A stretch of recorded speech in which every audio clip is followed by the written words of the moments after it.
morning, good afternoon, whatever it is, wherever you are. It's me again, Jen. Hello! And I am here with my dear friend and tarot student, Taylor. Taylor.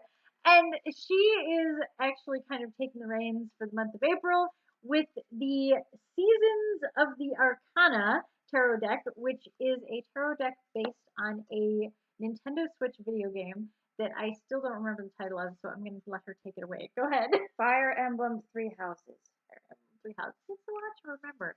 All right, this is a fan collaboration deck, so the cards are a little bit different each one. Although I've noticed they're fairly consistent. They seem to have they've set the bar on what they want the art to look like, which is nice.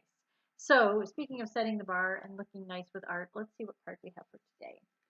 So for today we have the star represented by by the character Edelgard, and don't ask me how to pronounce her last name because I can't. Like Von Herelsvig. Edelgard. Yeah, I'm not giving that one a chance either. But you know what's really cool about this card? This is a special card because, not because of the character, but someone may be represented by the star card. Yes, yes. This is Taylor's card. If you ever have an interest in figuring out what your tarot card is, I have a few links that you can check out, and also you can always join us for Tarot Cafe and learn all this cool stuff. So, the star is well represented by this character, or not so much? Sort of. I mean, this girl is a whole bucket of a mess. But long story short, she was basically experimented on by the bad guys of this video game. That's not her original hair color. It was originally more of a brown color, but because they wanted to do experiments to try to switch her crest into the crest of what the goddess had, and long story short, crests are what give the characters special powers. Depending on what crest they have, they can either have an affinity for white magic, they can have a boost in strength. It really depends on what they have.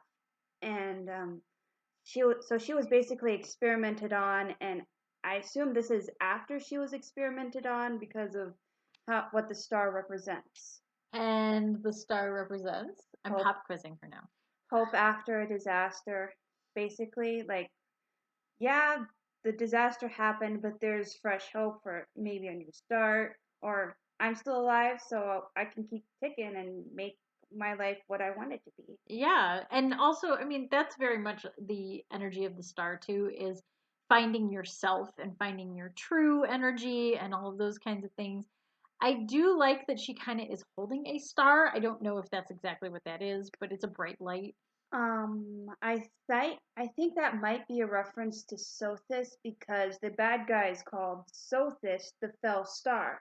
Ah. Because I think the lore is thousands of years ago, the Nabatean Sothis fell from the sky onto the land of Fodolan, and from her blood she created the entire Nabatean race, and they sort of got along with humans up to a point, but then civil war happened and bloodshed and So this character wasn't initially like the Novathis type. She was like she a was regular human. she is a regular human, but they were trying to bring, I believe the bad guys were trying to bring the goddess back after she died, which was also the good guys and the bad guys both wanted the same thing, if I remember correctly.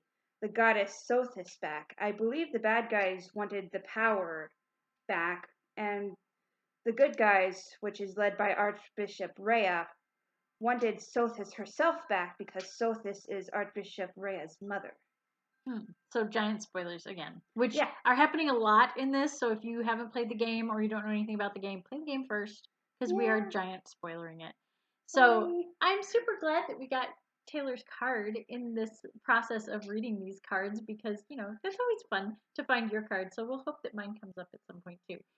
Either way, until next time, stay safe, stay healthy, stay happy, and we will see you again tomorrow.